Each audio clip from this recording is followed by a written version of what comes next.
Mga nagrally, huli sa video, binabayaran. Oo, tama kayo sa narinig nyo.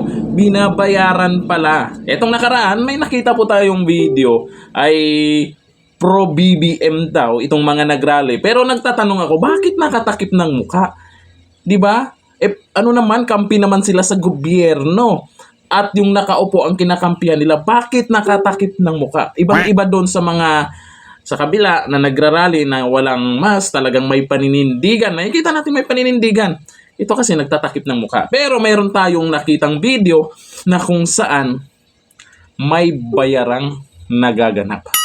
Hindi natin sinasabing ito sila, nagrally, pero mga nakakulay pula. At dyan sa video na yan, ang sabi daw, mga pro-BBM supporters nung nagrally nitong nakaraan. At hindi na naulit pa kasi nilangaw pala. No, ito panuorin po natin ang bayarang nagaganap. Sana all.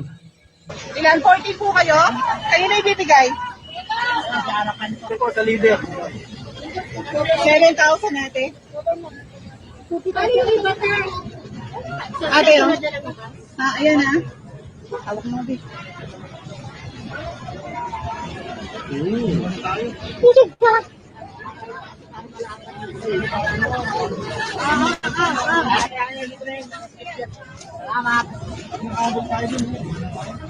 Ate, oh. Ito, okay na po.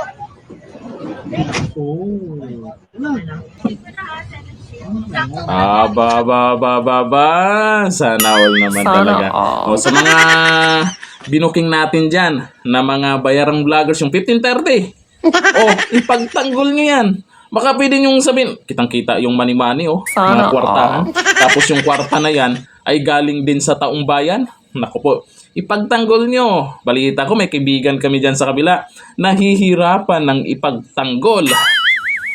O kagaya nito, siguro, alam naman ng lahat na ngayon na para kunwari may nakasuporta pa rin.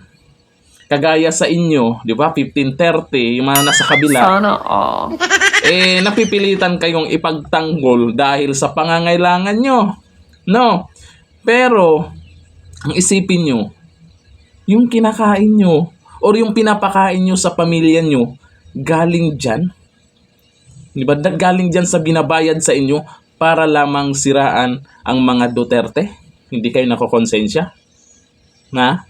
Siguro, booking naman na kayo. Nakaraan pa, may mga audio leak na lumabas. May mga pangalan na inilabas yung mga kasama nating vlogger. At tayo din po, may pinost po tayo dito sa mga nag-aalok, sa mga DDS vlogger. At ngayon, ito na naman, may video na naman.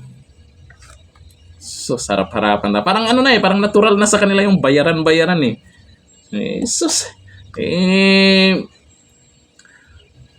nakikita naman natin kung sino po yung mga nagrally dyan na may paninindigan talaga kung ano talaga yung pinaglalaban nila. Hindi kagaya ng iba, kwarta. Sana Hanggang dito na. Thank you. Bye-bye.